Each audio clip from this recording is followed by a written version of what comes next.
Welcome everybody and thank you for joining me. So the Xbox news for today is non-existent, and that means that it is speculation and rumor time again. Today I want to do a bit of a deep dive into the Xbox and Kojima partnership that has been rumored for some time now. Kojima might have strong ties with Sony, but Xbox have proven this month that that does not actually mean much, as evident by the MLB The Show coming to Xbox Game Pass day and date. Now, how did all of these rumors between Kojima and Xbox start? Well, believe it or not, it actually started with a small doll on Phil Spencer's shelf. Yes, you did hear that correctly. Phil Spencer has said in the past that we do need to keep an eye out on the surroundings, as he does have a history of hiding things in plain sight. Both the Xbox Series S and the new Xbox headset was hiding in Phil Spencer's background while he was giving interviews, and since then people have been keeping a close eye on this bookshelf, looking for clues as to what Xbox might be working on next. This brings us to a couple weeks back when Phil Spencer put a Kojima Productions mascot in the background of his video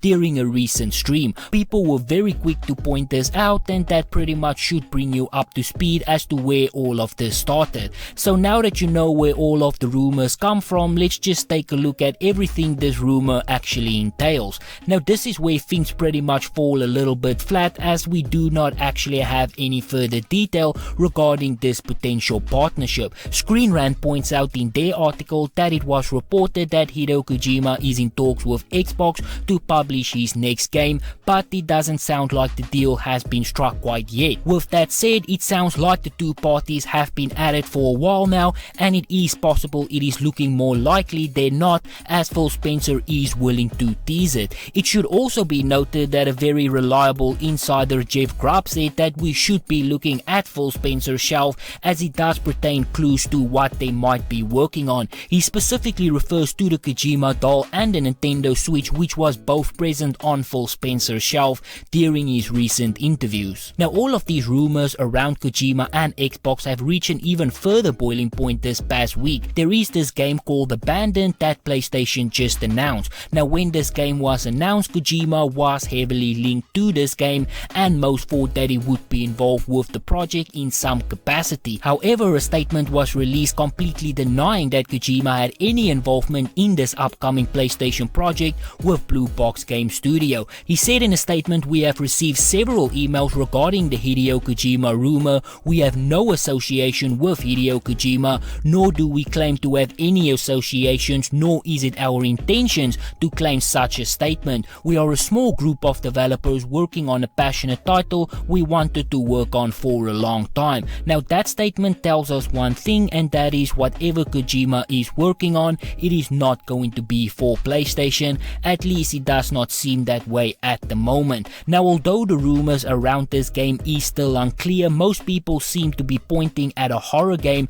as the potential project that could be in the works. Now, there is plenty of advantages here if this rumor actually turns out to be true. I do say if, because at this point we still don't actually know if this is going to happen. Should Kojima actually be making a game for Xbox, this would be the first time that he has broken away from Sony and not released one of his games on the PlayStation platform. He has made plenty of Sony exclusives, he has done plenty of multi-platform games, but he has never done an Xbox exclusive, and I guess that does make sense. Up until this point, there has never really been a reason for Kojima to jump over and do business with Xbox exclusively. Multi-platform is always the best approach in my opinion, but if you do want to go exclusive, I guess it would be best to go with the platform that has the bigger audience, and that was obviously the PlayStation 4 by quite a large margin. However, things are starting to change now, especially with Xbox Game Pass. Xbox Game Pass has proven to be an extremely successful service,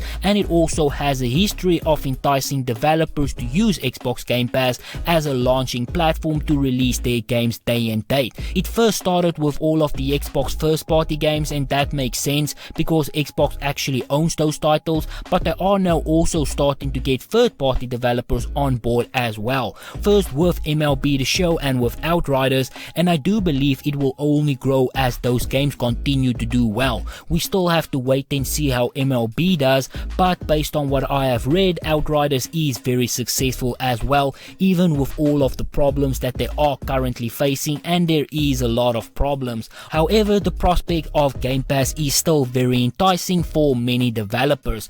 There is almost 20 million subscribers and you are guaranteed profit. In today's gaming landscape, you just can never be sure whether your game will be successful or not, and that is where Xbox Game Pass comes in. Having that security of an upfront payment is very enticing. Xbox can afford to pay a developer a big sum of money up front to bring their games to Game Pass even if Xbox takes a hit. It is all part of a long-term strategy to get Game Pass everywhere. Now, this is not just about what Xbox can do for Kojima, but it's also about what Kojima can do for Xbox. There is one place where Xbox have been struggling a lot, and that is with the Japanese market. Compared to PlayStation and Nintendo, Xbox is pretty much non-existent. Now granted, they are growing a little bit with the launch of the Xbox Series consoles and also with the PlayStation brand declining in Japan due to them moving their headquarters from Japan over to America in a move that many saw as an attempt to Americanize PlayStation,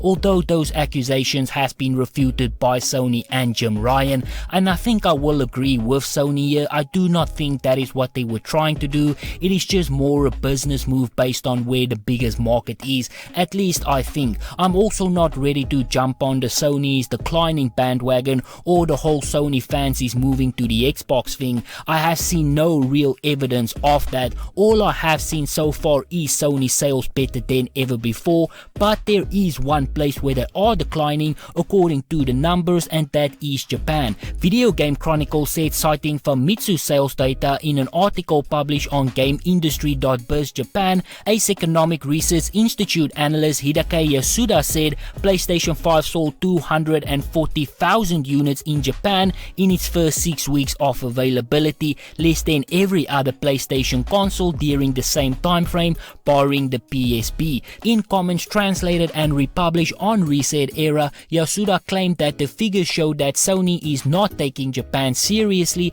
and that the PlayStation brand is in decisive decline in the company's home country. Sales figures of 240,000 is by far the lowest in the history of PlayStation's home console, the analyst wrote. If this were to continue, the lifetime sales of the PlayStation 5 could perhaps end up at least half of the PlayStation 4. He added that based on this graph, can one really sense that PlayStation has plans to success in the Japanese market? Ace Economic Research Institute cannot see it. Now, the researcher also goes here to point out that one of the reasons for underselling is the lack of supply, but it also goes on to cite that the lack of supply is one of the reasons why there should be concern, as Sony failing to deliver enough consoles to their most important market is deeply concerning, and it does show that there is a shift when it comes to the Sony PlayStation and Japan. Now, when I read all of that, my conclusion to those figures was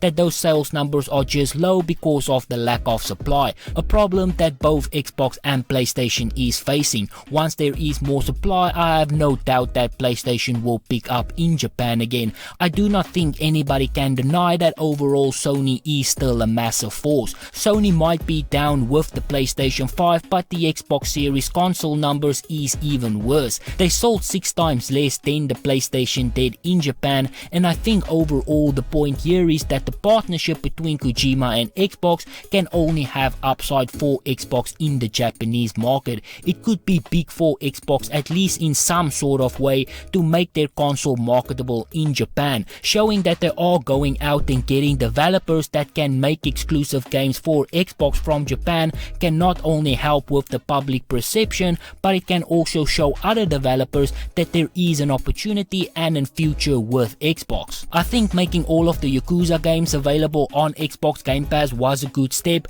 but that might just not be strong enough to entice many. As they grow the library and get more developers on board, they could get a stronger foothold in that market over there. They will never beat Sony, even if the numbers are to be believed that they are on the decline over there, but they can at least better their own stance and overall sales figures.